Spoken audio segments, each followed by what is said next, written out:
સુરતમાં માથાભારે વેપારી પર પૂર્વ પ્રેમિકાના ફોટા વાયરલ કરી એસિડ એટેકની ધમકી આપવાનો આરોપ લાગ્યો છે। પૂર્વ પ્રેમિકાને બદનામ કરવા ઇન્સ્ટાગ્રામ પર અંગત ફોટા અને રીલ્સ વાયરલ કરી એસિડ એટેકની ધમકી આપનાર વેપારી વિરુદ્ધ 5મી એફઆઈઆર નોંધાઈ છે।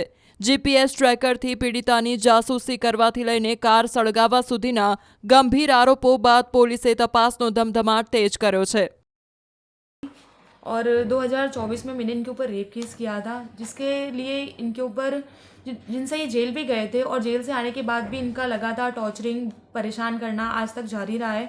मैंने बीच में कितनी सारी कंप्लेन एफआईआर भी की हुई है, जिससे अभी बीच में आपने सुना होगा कि उन्होंने हमारी गाड़ियाँ जला दी थी घर की, तो उसके अगेंस्ट भी हमने कंप्लेन की हुई है। अभी एक आज वापस से मैंने कंप्लेन की है, जिसमें उन्होंने अपने इंस्टाग्राम अकाउंट पे मेरे न्यूड फ़ोटोज़ वायरल किए हैं और मुझे एसिड अटैक की धमकी दी है और इस तरह से उनका परेशान करना जारी है। मेरी यही मांग है कि हमें जल्दी से जल्द न्याय दिया जाए। मेरी और मेरी फैमिली हम सब बहुत परेशान हैं।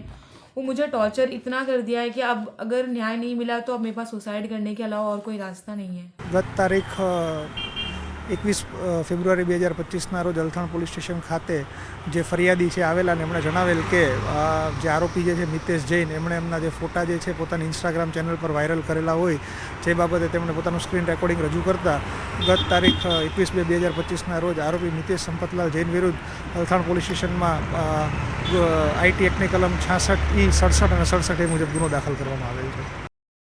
યુવતીના આરોપો બાદ આરોપી મિતેશ જૈન મીડિયા સમક્ષ આવ્યો અને પીડિતાએ લગાવેલા તમામ આરોપોને ફગાવ્યા। પીડિતાના ફોટો બીજાએ પોસ્ટ કર્યાનો દાવો કર્યો। પીડિતા રૂપિયા પડાવવા દર 3 થી 4 મહિને અરજી કરી હેરાન કરતી હોવાનો પણ આરોપ લગાવ્યો।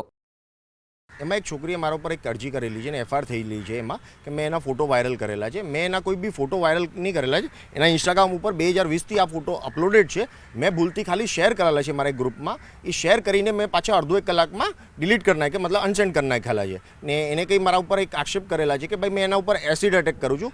એવા કંઈ મેં લખેલું બી નથી, ના એને કંઈ કીધેલું છે। અગર એની પાસે કોઈ બી પુરાવા હોય તો એ ઓડિયો કે મારા ચેટ યા કંઈ બી આપી શકે।